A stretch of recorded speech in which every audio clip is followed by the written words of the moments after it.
I used to think silence was harmless, something you could ignore if you just smiled hard enough. But on the day of my graduation, I learned that silence can roar.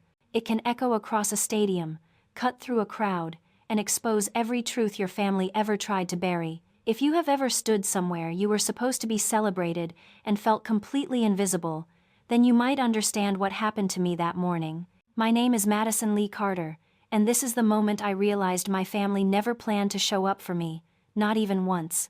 The stadium shimmered under the June sun, bright enough to blind you if you looked up too fast.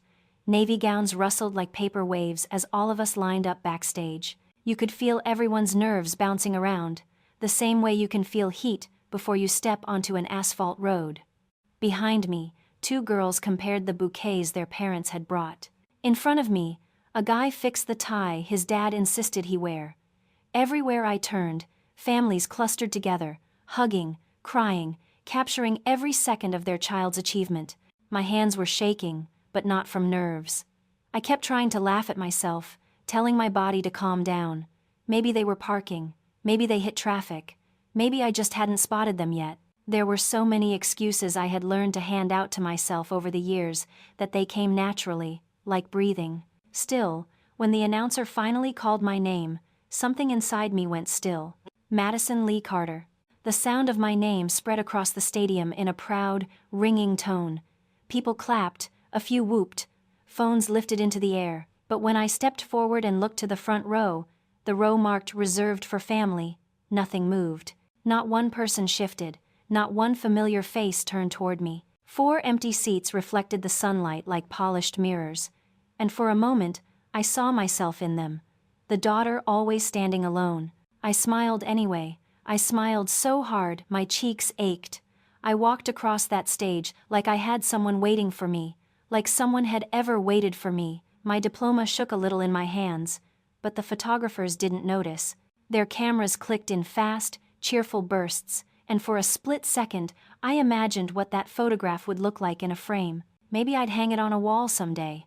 Maybe it would mean something to someone other than me. The applause faded as I stepped off the stage, and the world moved on without missing a beat. Behind me, the next name was called. Ahead of me, parents held their kids so tightly their faces mashed together. I drifted through them like a ghost, searching again for my family, even though I already knew the truth. They were not late. They were not coming. When the ceremony ended, the courtyard exploded with joy. Balloons floated above the fountain. Parents lined up to take photos in matching t-shirts. Someone handed me a small bottle of water, assuming I was waiting for my family to arrive. I stood near a column, pretending to scroll through my phone. My throat stayed tight, even though I kept swallowing, trying to push the feeling down. A classmate of mine, Ruby, spotted me and squealed like we were in a movie. Her parents immediately pulled out their phones and asked me to join the picture. They meant well. They were warm, they were proud of her, and when Ruby asked, "Where are your parents sitting?" I did what I always did. I lied. "Running late," I said. Then I stepped back so they could take their family pictures without me blocking their sunlight. By the time I reached my car, the parking lot was turning gold in the late afternoon light. I sat behind the wheel and watched fathers carry flowers, mothers cry into their hands, siblings tackle each other with pride. I waited until the crowd thinned enough that no one would see me wiping my face with my sleeve. If this had been the first time they missed something important, maybe it would have hurt differently.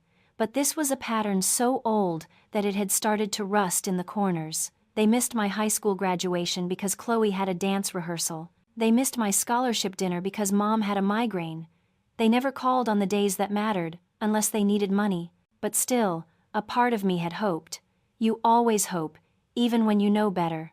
That night, when my apartment door closed behind me, the silence felt heavier than usual.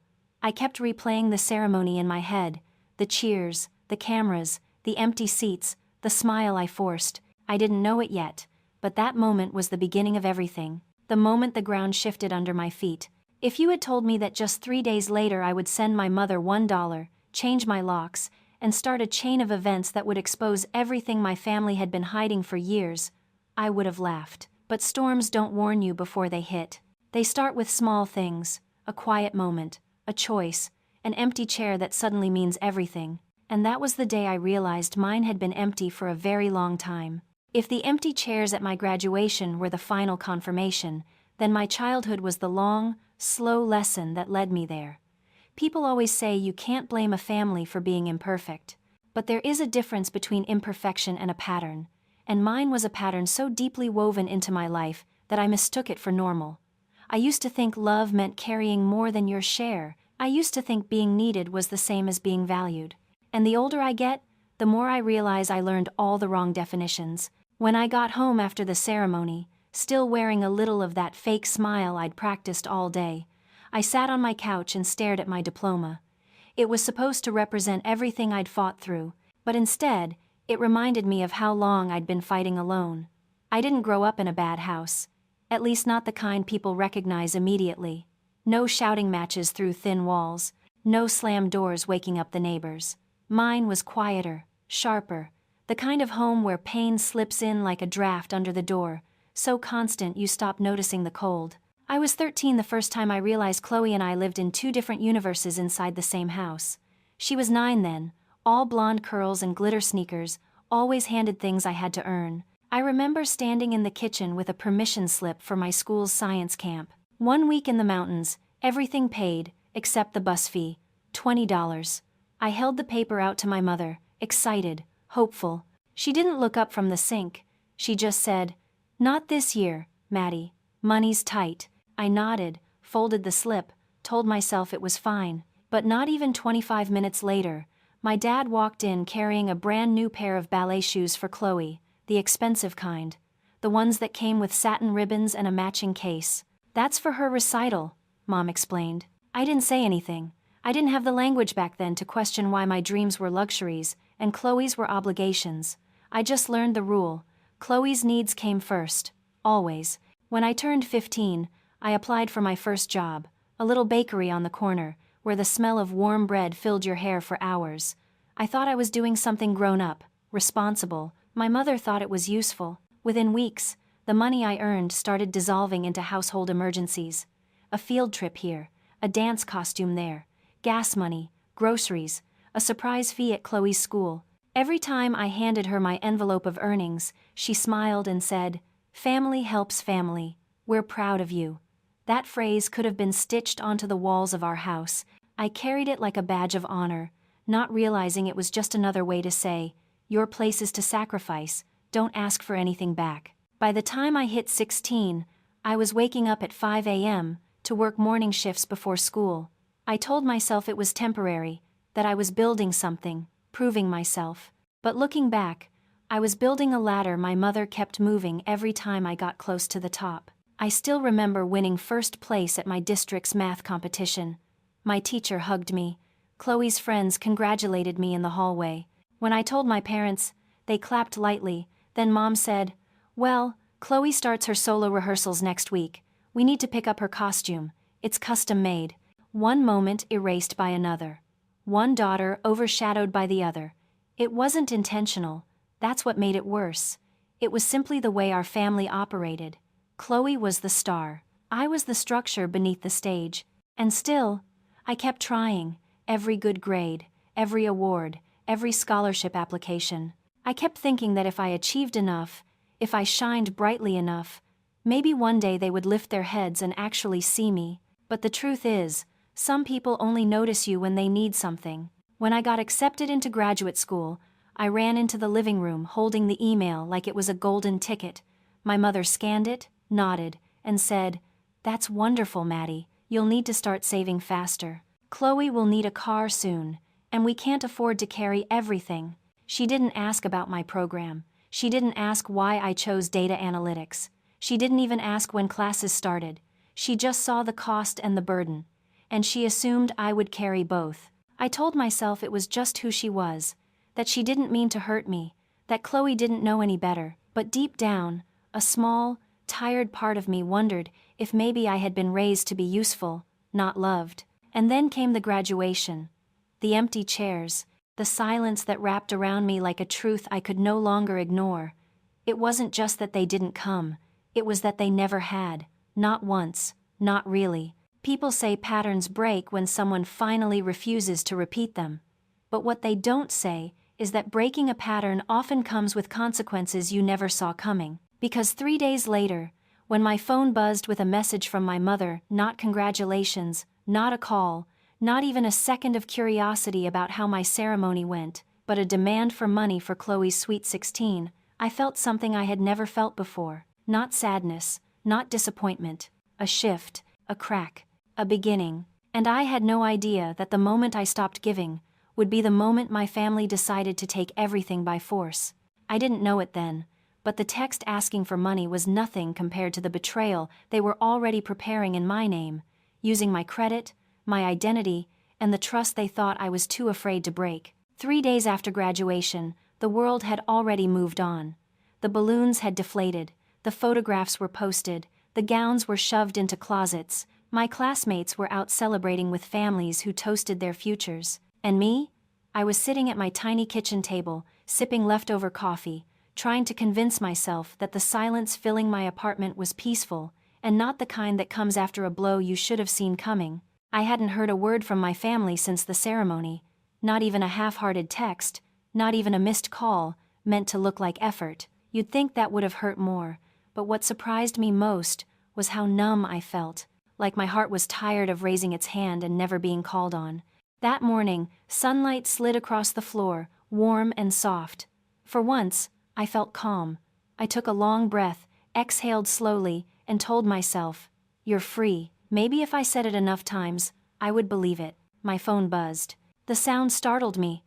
I wasn't expecting anything. When I looked down and saw my mother's name on the screen, something inside me stiffened automatically, like an old injury remembering the impact before the blow even landed. The message said, "Need 2,500 for Chloe's sweet 16, send by Friday." No punctuation, no greeting, no question mark, and certainly no, "Congratulations, Maddie." No, "How did the ceremony go?" No, "We're proud of you." Just numbers, a deadline, a command. I stared at the screen long enough that it dimmed, went black, and reflected my own expression back at me. Flat, tired, done. I wish I could say I cried, or that anger shot through me like lightning, but the truth was quieter. It was the kind of exhaustion that sinks into your bones, the kind that makes you realize you haven't been living with a family, you've been supplying one. The irony almost made me laugh. They hadn't shown up for the biggest day of my life, but they still expected me to bankroll the biggest day of Chloe's. For years, I told myself things would change someday, that if I just worked harder, if I just stayed patient, if I just poured myself into the cracks long enough, maybe the walls would stop crumbling. But as I sat there with my mother's message glowing on my screen, I felt a stillness settle over me, a boundary forming, a line drawing itself. That was the moment something in me stood up. Even though I hadn't moved at all, I opened my banking app out of habit, the same habit I'd built since I was 15. Check balance, transfer money, make sure they're okay, make sure Chloe has what she needs, make sure I'm not disappointing anyone. My total savings sat at just over $3,400. Money saved from work-study hours, part-time jobs, tutoring sessions, squeezed between classes. Money I needed for rent, food, and the job hunt ahead. If I sent them what they asked, I'd be left with almost nothing. And the part that hurt the most wasn't the request. It was knowing that my mother never once considered what that amount would do to me. She never asked if I could afford it. She never asked if I was okay. All she asked was what she needed. I typed in the amount. 1. I added a note. "Congrats." And I hit send. A single dollar, a single message. But it felt like dropping a match into a room soaked in gasoline. For the first time in my life, I didn't apologize. I didn't explain. I didn't try to soften the blow. I didn't care whether she was confused or angry. The dollar wasn't meant to mock her. It wasn't meant to hurt her. It was simply the only amount I could send without surrendering a piece of myself. The confirmation screen glowed back at me, small and innocent, not knowing it had just kicked off a war I didn't even know we were in. I leaned back in my chair and exhaled. It felt like releasing a breath I had been holding for years. Then I stood, walked to the drawer by the door, and pulled out the spare key I had given my mother years ago. She'd insisted on having it for emergencies, but the emergencies always seemed to involve entering my apartment without asking or dropping off bills she didn't want to deal with. I held the key for a long second before dropping it into the trash. The metallic clink was quiet, but it echoed inside me like thunder. That night, I called a locksmith. A man with kind eyes changed my locks while explaining how the new mechanism worked, but I barely heard him. All I could focus on was the sound of the old lock hitting the bottom of his tool bag. Something that had once allowed people to walk into my life without permission was finally gone. When he left, I stood in the doorway and let the silence wash over me. For the first time, it didn't feel empty. It felt earned. I didn't sleep much. Not from fear, but from clarity. The air felt sharper, cleaner. My world felt smaller but sturdier. And I thought, maybe this is what freedom sounds like. But freedom, as I would learn very quickly, can terrify the people who once controlled you. Because the next morning, before I had even made my coffee, there would be a knock on my door. A knock that would drag everything hidden into the open and show me just how far my family was willing to go to pull me back into their grasp. I had no idea that by sending $1 and changing my locks, I hadn't just set a boundary. I had triggered the first strike of a war my family had been preparing in silence, and their opening move was calling the police on me. We've poured a lot of time and heart into creating this story. If you don't like it, give it a like anyway, and if you do enjoy it, make sure to subscribe to our channel. Now, let's get back to the story. I thought the hardest part would be hitting send on the $1. I thought the shift inside me, the quiet, sharp break, was the storm. I was wrong. Sometimes the real storm is the reaction you get when you finally stop kneeling.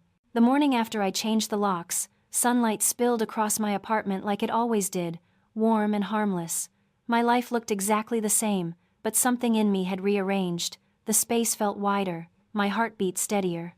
I brewed coffee slowly, almost deliberately, trying to get used to this strange new feeling, peace, or something close enough to pretend.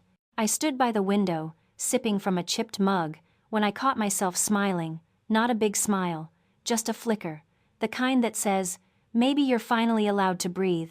The relief was so unfamiliar it almost scared me. And then, 3 sharp knocks. Not tentative, not neighborly. Firm, rhythmic, official. My hand froze on the mug. No one ever knocked like that, unless they needed something.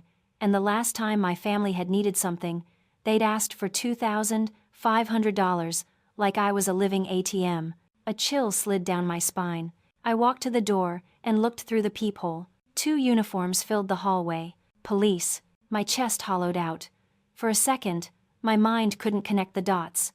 But then I remembered the message I'd sent, the key I'd thrown away, the lock I'd changed, the line I'd finally drawn. Of course they would react like this. I opened the door slowly. "Miss Carter?" one officer asked. His voice was calm, practiced. "Yes," I said. "We received a call from your mother. She expressed concern that you've been acting erratically, changing locks, not answering calls. She worried you might be a danger to yourself." It was so absurd I almost laughed. Not because it was funny, but because it was predictable in a way that hurt more than any insult ever could. When control stops working, manipulation escalates. And when manipulation stops working, they call in reinforcements. I stepped aside so they could see into the apartment. Everything was clean, organized, my laptop open with job applications on the screen, my framed diploma hanging neatly on the wall. I gestured around. "Does this look like someone who's unstable to you?" The older officer's expression softened. "No, ma'am, you seem perfectly fine." They asked a few routine questions: work, stress levels, mental health. I answered calmly. I knew the truth. They could see it too. After jotting down a final note, the officer said, "We'll mark this as no cause for concern, but if your mother calls again, refer her to this report." He gave me a small nod, one that held more understanding than I'd expected. "Sometimes," he added, "when people start standing up for themselves, others panic. Happens more often than you'd think." His words hit me harder than anything my family had ever said, because they were true, because he saw me, because a stranger understood the situation better than the people who raised me. When I closed the door behind them, my whole body trembled, not from fear, but from something heavier, deeper, fury. My mother hadn't just crossed a line. She had bulldozed it. She had chosen humiliation over conversation, control over honesty, image over truth. Calling the police wasn't about concern. It was about punishment. It was about making sure I never dared to take my power back again. I sank onto the couch, the police report still open on my email. My hands shook as I scrolled through it. I knew what it meant. I knew what she had done, and I knew, in my bones, that I couldn't go back to who I had been before. The girl who said yes, the daughter who sent money, the sister who carried everything alone. I wasn't her anymore. That night, I couldn't sleep. The apartment felt different, still safe, but tense, like the moment right before thunder breaks. I replayed the officer's words again and again. When people start standing up for themselves, others panic. My mother was panicking, which meant she wasn't done. And the next morning proved that. At sunrise, I checked my email the way I always did. Only this time, something new sat at the top of my inbox. A credit alert, then another, and another, 3 inquiries, 2 new accounts, all under my name. My breath caught. I hadn't applied for anything. I opened my credit report with shaking hands. And then I saw it. The address listed wasn't mine. It was my parents' house. Thousands charged, all for Chloe's Sweet 16, all under my identity. My mother hadn't just called the police, she had weaponized my name. And as the truth sank in slow, brutal, undeniable, I felt the last pieces of the daughter I used to be fall away. This wasn't a misunderstanding. This wasn't family tension. This wasn't neglect. It was theft. It was manipulation.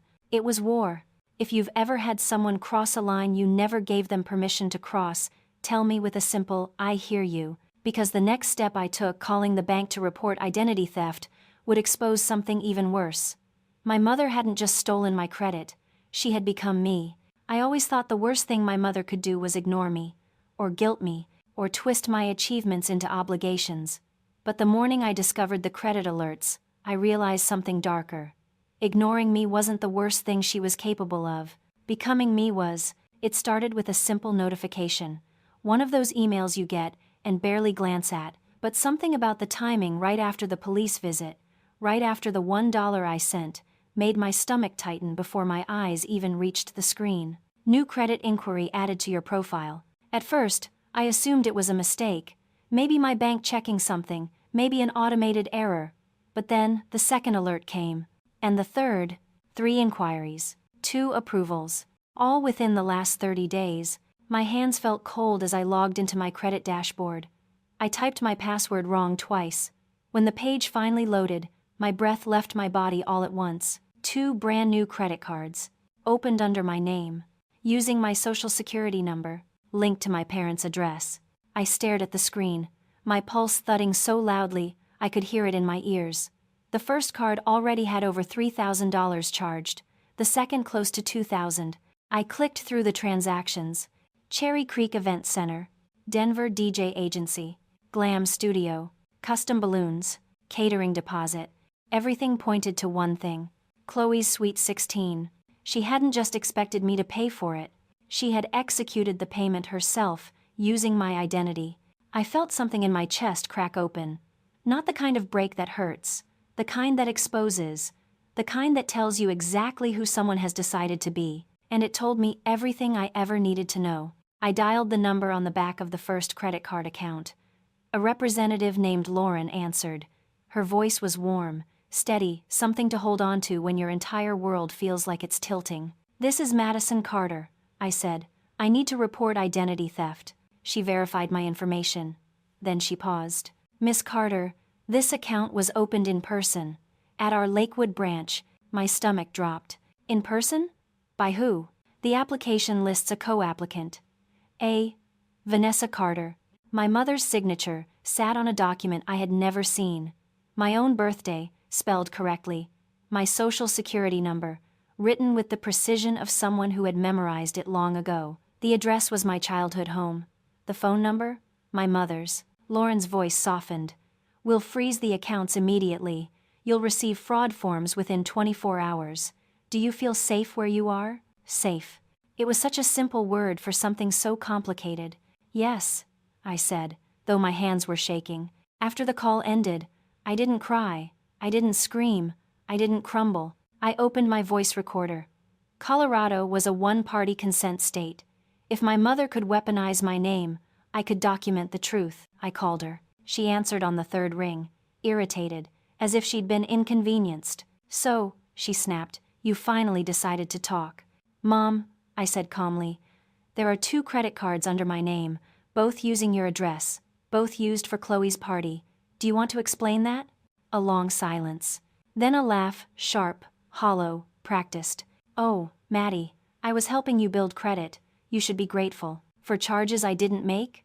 On accounts I didn't open? Stop dramatizing. It's family money. What's yours is ours. The way she said ours made something inside me turn to metal. No, I said. What's mine is mine. What's yours is under investigation. Her breath caught.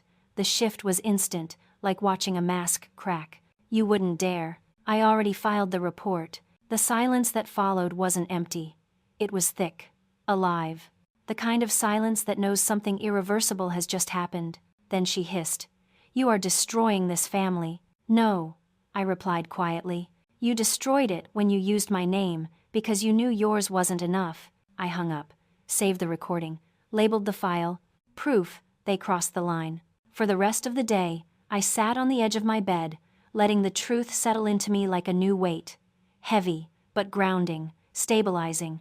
I wasn't imagining things. I wasn't overreacting. I wasn't the problem. I was the target. And I wasn't going to be anymore. That night, the city lights spilled across my apartment walls, soft and golden.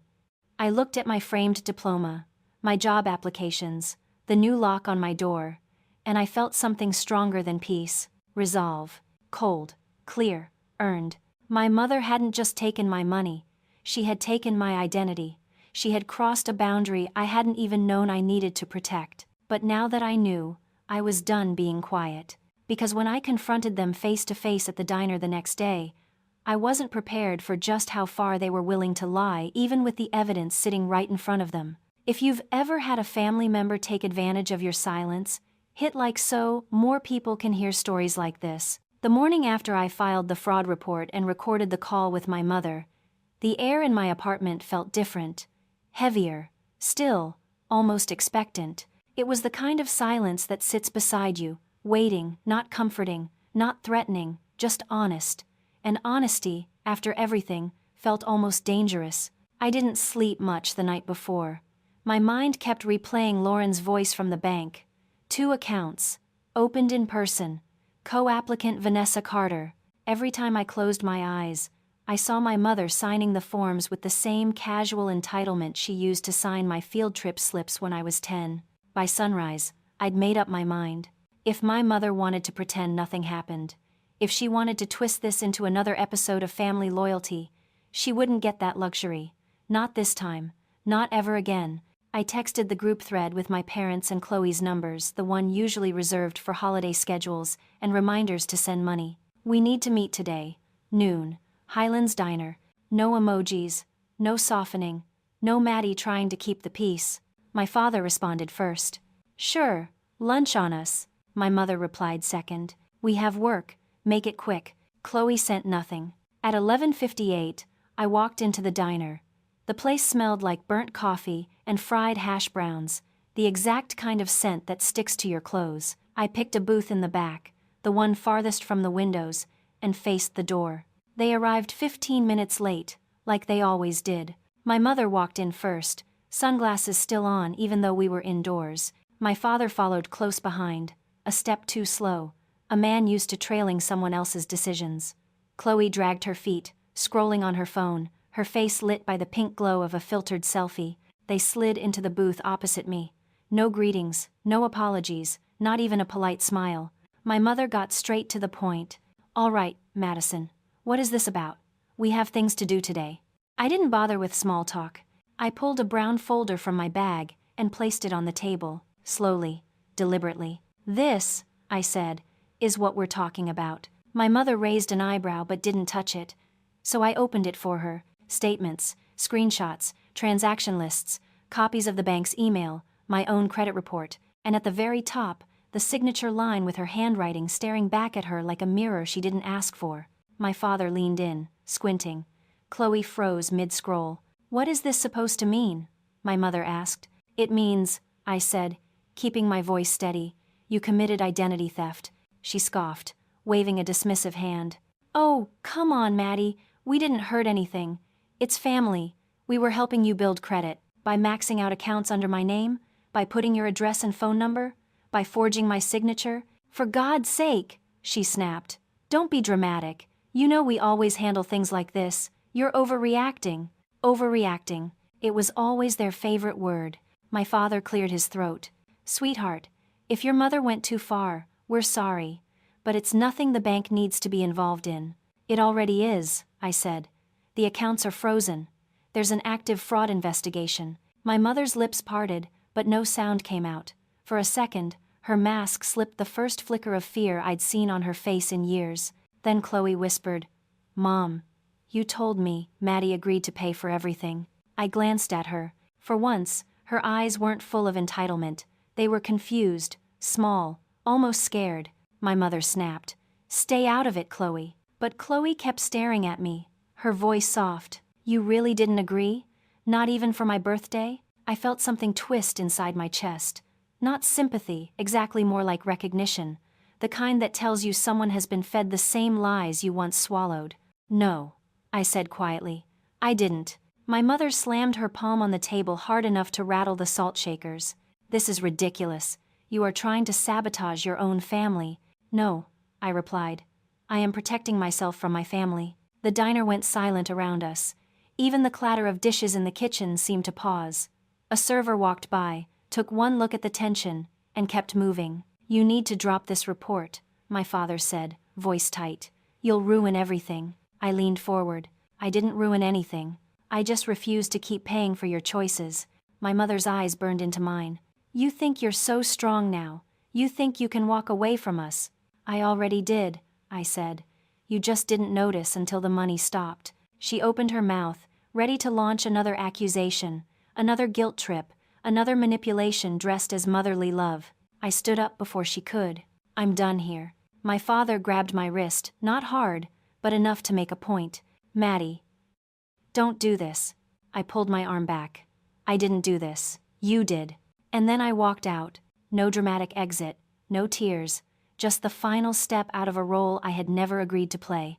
The moment the diner door closed behind me, I felt the cold autumn air hit my face like truth, sharp, bracing, honest. I wasn't free yet, but I was no longer theirs to control, because I had no idea that while I walked away thinking the worst was over, the real explosion was still coming, the one that would happen publicly, in front of 100 people, with police officers stepping into Chloe's birthday party and saying my name out loud. Do you think I was right to walk out, or should I have stayed and fought harder?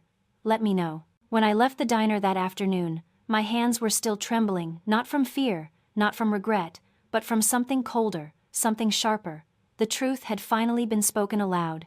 I had laid it on the table in front of them, piece by piece, like evidence in a case they didn't know they were on trial for. For a brief moment, I thought that would be the end of it, that exposing what they had done would be enough to make them stop. But people who build their power on control do not surrender quietly. They regroup, they retaliate, they rewrite. So when my phone stayed silent for the rest of the night, I didn't think it meant peace.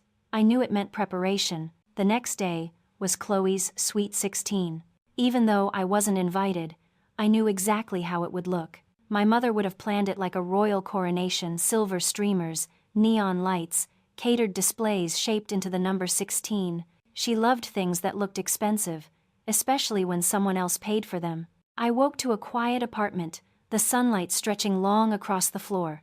For a moment, I allowed myself to imagine that things could settle, that the fraud case would move forward, that I could continue rebuilding my life piece by piece without another blow landing. But peace is never the reward for confronting a manipulator. The reward is clarity, and clarity often feels like standing on thin ice, waiting for the crack. At 8:17 a.m., an email came through from Capital One's fraud department. Subject: Status update, investigation escalated. I held my breath as I opened it. Lauren, the representative I'd spoken to, had forwarded the case to a higher unit. My mother had been contacted for verification but had refused to provide documentation. They were coordinating with local law enforcement to verify the charges made at the event venue. And then one line made my pulse jump. Law enforcement may be present at the transaction location this evening, for verification purposes. They were going to the party, not to arrest anyone, not to make a scene, just to verify. But verification, in a room full of people, is sometimes louder than accusation. I sat back, stunned. It wasn't revenge. It wasn't even my choice. It was simply the system doing what it was supposed to do, correcting fraud. But I knew my mother. I knew her desperate loyalty to appearance, and I knew that when those officers arrived, her mask would crack in a way she couldn't hide. For hours, I paced my apartment, the tension building like storm pressure inside my chest. I didn't want anyone to be humiliated. Even after everything, a part of me still flinched at the idea of my sister standing in the middle of a ruined birthday. But then another part of me, quieter, older, whispered, "They put you in this position. You're not responsible for the consequences of their choices." Still, I dreaded the night. At 8:45 p.m., my phone buzzed. An unknown number flashed across the screen. I answered. "Miss Carter?" "Yes. This is Officer Daniels. We are at Cherry Creek Events to verify the charges linked to your ongoing fraud report. You're not required to come. We're simply notifying you." I closed my eyes. Did my mother say anything? "We can't discuss that, ma'am, but we have what we need." The call ended before I could gather my thoughts. I stood in the middle of my apartment, the quiet humming around me, heavy with a truth I wasn't sure I wanted to face. My family's world was about to tilt, not because I pushed it, but because they had built it on a lie. 10 minutes later, my phone rang again. This time, it was Chloe. Her messages came in rapid bursts, one after another, like a dam breaking. "Maddie, what did you do? Mom is freaking out. The DJ stopped playing. Cops are asking questions. Everyone is staring. They said your name." "Why are they saying your name?" I sank onto my couch, staring at her words. Not angry, not triumphant, just sad. Sad in a way I couldn't explain. I typed nothing back. It wasn't my place to explain the consequences of choices she didn't make, and it wasn't my role to shield them anymore. When the final message came through, it wasn't from Chloe. It was from my father. "You should have told us. You didn't have to do this to your sister." The bitterness in that sentence settled into my bones like cold water. Even now, after everything, they were blaming me for the fallout of their actions. I set my phone down, the screen still glowing. For the first time in my life, I didn't feel compelled to justify myself. I didn't feel the need to smooth the edges, soften the blow, or absorb the guilt. The truth was simple. I hadn't done anything to them. They had done things to me, and the world had simply caught them in the act. Outside my window, distant thunder rolled across the city. A storm was forming. Not inside their home, inside the lies they had woven so tightly they began to suffocate inside them. And somewhere across Denver, in a room filled with balloons and spotlights, the truth had just walked through the door wearing a badge. Because what happened after the police showed up, the whispers, the stares, the way my mother's face collapsed when the investigator read her signature aloud, was something none of them could outrun, and something Chloe would never forget. Thank you for staying with us this far. If you're busy or need to step away right now, hit like so you can easily find this video again later. Now, let's get back to the story. By the time the police stepped into Chloe's Suite 16, I was sitting alone in my apartment, staring at the glow of my phone like it was a window into a world I no longer belonged to. Message after message poured in from Chloe, frantic, confused, frightened, but I didn't answer. Not because I didn't care, but because I finally understood that caring had never protected me.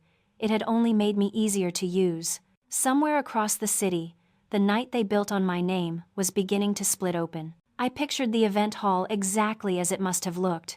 The glittering backdrop that spelled out Chloe's Suite 16, the balloon arch sculpted into a perfect pink crown, the shimmering dance floor drenched in neon lights. My mother always loved a spectacle. She loved attention that made her seem powerful, influential, in control. But she never expected anyone to question how she paid for that power. The first call from Officer Daniels had left me shaken, but steady. The second, when he notified me they had everything they needed, felt final, like a door clicking shut. And now, with Chloe's frantic texts, the fallout had begun.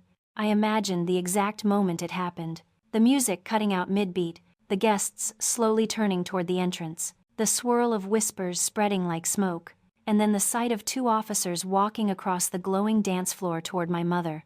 I could almost hear the DJ awkwardly lowering the volume, pretending to fiddle with his equipment. I could almost see my mother's posture stiffen, her smile faltering at the edges, her eyes narrowing into sharp slits of suspicion. My mother loved control more than she loved peace, more than she loved truth, more than she loved me. And nothing destroys control faster than public accountability. Chloe's messages painted the chaos in real time. Mom looks sick. Dad is arguing with the police. People are leaving. Why did you do this? Maddie, please answer. I read each one carefully, not with anger, but with a painful understanding. Chloe wasn't the architect of what had happened, she was the beneficiary. She had grown up believing the whole world would rearrange itself to fit her celebrations. She had been taught that anything she wanted was already hers. She was never supposed to see the cracks in the stage her mother built for her, and tonight, those cracks were splitting wide open. I set my phone down, got up, and walked to my window. The city lights shimmered across the skyline, bright, indifferent, alive. I wondered what Chloe was doing in that exact moment, maybe standing in the middle of the room, her silver dress catching the harsh white beam of a spotlight that was never meant for her. Maybe watching officers speak calmly, professionally, while guests whispered behind perfectly manicured hands. Maybe hearing my name spoken aloud in front of everyone she admired. Maybe, for the first time in her life, realizing that the things she'd been given had come from a place she didn't understand. And maybe, just maybe, that her mother was not the hero she'd always painted her to be. Across town, the officers would have asked for receipts, verification documents, ID. My mother would have insisted it was a misunderstanding. She always had a script ready.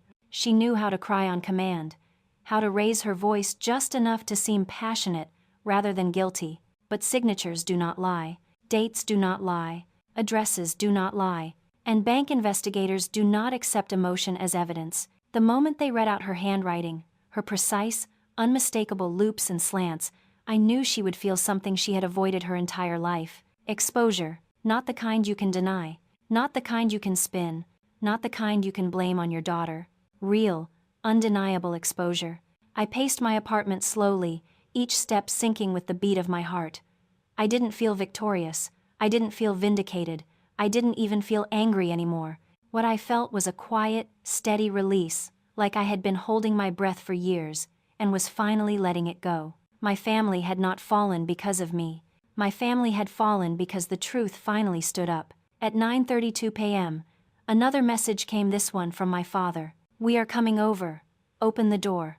I stared at it, expressionless. Even after everything, after the fraud, after the lies, after the public humiliation, they still believed they had authority over my life. They still believed they could walk through my door the way they walked through my boundaries. A small, tired laugh escaped my throat. I had changed the locks for a reason. I typed only 2 words. Don't come. A pause. Then another message. We need to talk.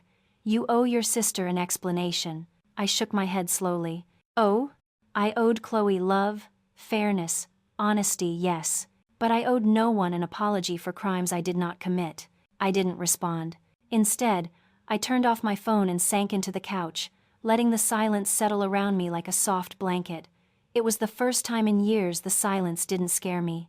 It comforted me. It reminded me that I was no longer inside their chaos. I was outside, observing, free. What I didn't know then, what no one could have predicted, was that the party fallout wasn't the end. It was the beginning of the end. Because the next morning, when the investigation closed, and the truth was officially written down for the world to see, the one person who had always been shielded from the consequences, Chloe, would finally confront me. And the conversation we had would change everything. What do you think hurts more? Losing the illusion of a perfect family, or realizing it was never real to begin with? I didn't sleep the night of Chloe's Sweet 16 fallout, not because I was anxious, or guilty, or afraid of what came next, but because, for the first time, my mind wasn't racing. It was settling, cleansing itself, reorganizing a truth I should have seen years ago. I wasn't the hurricane in our family. I was the shelter they kept walking through with muddy shoes. By morning, the storm had drifted across Denver, leaving behind a sky washed clean by rain. My apartment felt brighter, lighter, almost unfamiliar, like a place that finally belonged to me. I made coffee and opened my laptop, intending to start work on job applications, but before I could even take a sip, An email notification popped up. Fraud investigation. Final decision. My heart steadied itself. I clicked. Capital One had concluded the case. My mother, Vanessa Mary Carter, had acknowledged unauthorized use and accepted full responsibility for the charges. She was required to repay the amount in full. One simple sentence, typed in plain black font, ended years of gaslighting. I read it 3 times, not because I doubted it, but because part of me needed to savor the moment. The truth was no longer something I carried alone. It was written, recorded, verified. For the first time, my reality wasn't something they could erase. I printed the letter and pinned it on my wall beside my diploma, the same diploma they hadn't shown up for. I didn't do it out of pettiness. I did it because these 2 documents side by side told the real story of my adulthood.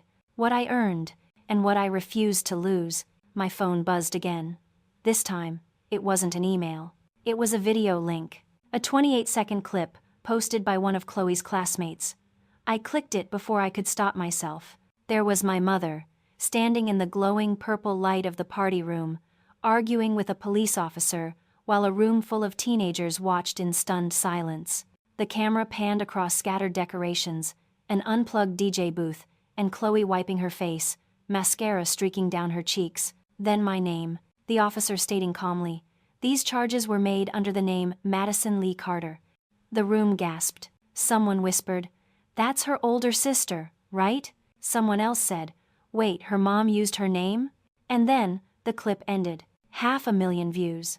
I exhaled slowly, letting the weight of it sink in. The whole city didn't know my story, but enough people had seen enough to understand one thing. My mother's mask had fallen.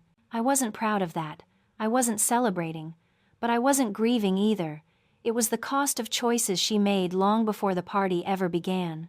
I closed the video and set my phone face down on the table, grounding myself in the quiet hum of my apartment. For the first time, silence didn't feel like a punishment. It felt like peace. It felt like choosing myself. I spent the rest of the day cleaning slowly, methodically, not to occupy my mind, but to reclaim every inch of space that had been overshadowed by years of guilt and obligation. With each drawer I organized, each surface I wiped down, it felt like I was dusting off the last traces of their control. By the time the sun began to sink, my apartment looked exactly the same as it had that morning, but I didn't. Something inside me had shifted permanently. At 7:12 p.m., my phone buzzed again. This time, it was a message from Chloe. Not angry, not frantic, not blaming, just 4 words. "Can we talk sometime?" I sat down slowly, letting the moment wash over me. The girl who had spent her whole life being protected from consequences had now felt their burn. She wasn't asking for money. She wasn't asking for explanations. She wasn't even asking me to forgive anything. She was asking for time, for space, for truth. And for the first time since I could remember, I felt something soft rise in my chest, something like sympathy, something like hope. Maybe Chloe wasn't my enemy. Maybe she was just collateral damage in a story she never chose. Maybe, someday, we could rebuild something honest, but not today. Today belonged to me. I walked out onto my balcony, letting the cool evening air settle around my shoulders. The city buzzed softly below, alive and indifferent. I breathed in deeply, feeling the weight of the past few weeks lift, piece by piece, like stepping out of a heavy coat. I didn't reply to Chloe yet, not out of anger, but out of clarity.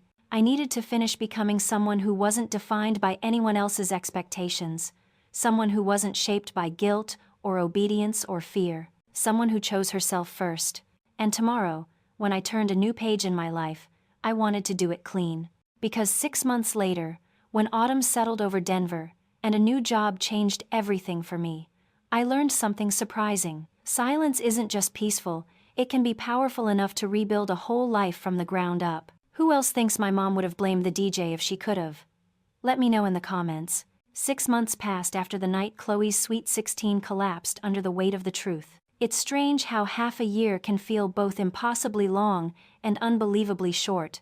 Long enough to rebuild yourself, short enough to still remember exactly how it felt to break. Autumn settled over Denver like a warm sigh.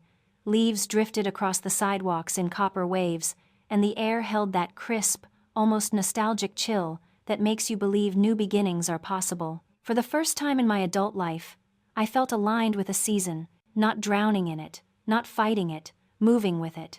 By then, my life looked nothing like the one I had clawed through months earlier. I had started a new job at Nova Data Labs, a place where people didn't care about who my family was, what I could provide them, or how much I could sacrifice to remain loved. They cared about my work, my ideas, my presence in the room. It was disarming at first, to be valued without expectation. I kept waiting for the trapdoor, the strings, the guilt. But it never came. And slowly, I learned that real appreciation doesn't feel like debt, it feels like air. My apartment had changed too. Not physically, same small living room, same faded rug, same crooked shelf I never got around to fixing. But it felt new because I was new inside it. I no longer flinched when the phone buzzed. I no longer dreaded being alone. Silence wasn't a punishment anymore. It was clarity. It was mine. 3 things hung on my wall, side by side. My framed diploma, my Nova employee badge, and the old lock I had replaced. They told a story I had lived without recognizing it, a story of effort, freedom, and a boundary that had changed everything. Anyone else would have seen a random collection of objects, but to me, they were proof that life doesn't transform all at once. Sometimes it shifts in quiet, barely noticeable moments, little choices that slowly build into freedom. My family didn't contact me much during those 6 months, and when they did, their messages were clipped, cautious, polite, in a way that felt almost foreign. My mother mostly stayed silent, except for one message in late August. "Hope you're doing well. We miss you." It wasn't an apology. It wasn't accountability. It wasn't truth. It was the kind of vague, emotional invoice she used to send whenever she wanted access again. I didn't reply. Chloe reached out a bit more, not with guilt or excuses, just small things. A photo of her dog, a message asking how my job was going, a video of her practicing guitar. She had shed some of that entitlement, softened around the edges. I could see pieces of who she might have been if she hadn't grown up inside my mother's gravity. I replied sometimes, not always. Enough to keep a line open, but not enough to let my past swallow me again. Healing is slow, deliberate work. But I was doing it. One Sunday evening, the city glowing under the amber hue of dusk, I decided to take a walk. I wandered through my neighborhood, past small cafes closing their doors, families walking dogs, couples wrapped in scarves and laughter. Life moved so normally around me that it felt surreal to realize how abnormal mine had been for so long. When I returned home, I made tea and stood on my balcony, watching the lights flicker across the skyline. And that's when it hit me. I wasn't waiting anymore. Not for approval, not for recognition, not for the day my family would change. For the first time, I wasn't living in reaction to them. I was simply living. I stepped inside and sat at my desk. My laptop hummed like a gentle reminder that I had work to do, not the kind forced onto me through guilt or obligation, but the kind I chose because it led somewhere I wanted to go. I opened a blank document and started writing, not for school, not for anyone else, but for myself. It wasn't a letter, it wasn't a plan. It was more like a declaration. I choose me, I choose peace, I choose the life I'm building, and I choose the boundaries that protect it. And writing it felt like closing a book I had been stuck in for years. Later that night, a message from Chloe appeared on my phone. "I hope someday we can talk for real. I'm sorry for how things were. I didn't know. This time," I replied, "we will talk. Just not yet. I'm still growing into who I'm supposed to be." And it felt right. Not final, not bitter, just honest. Because healing isn't about burning bridges. It's about choosing which ones you're willing to rebuild and how slowly you walk across them. As autumn deepened, I realized something else. Closure isn't an event. It's a choice you make every day, and every day, I chose myself a little more. If you've ever rebuilt your life after leaving a broken family system, you know the hardest part isn't walking away, it's learning to stay gone. What would you have done in my place? If stories like this resonate with you, make sure to subscribe. There are more journeys, more truths, and more voices like mine waiting to be heard.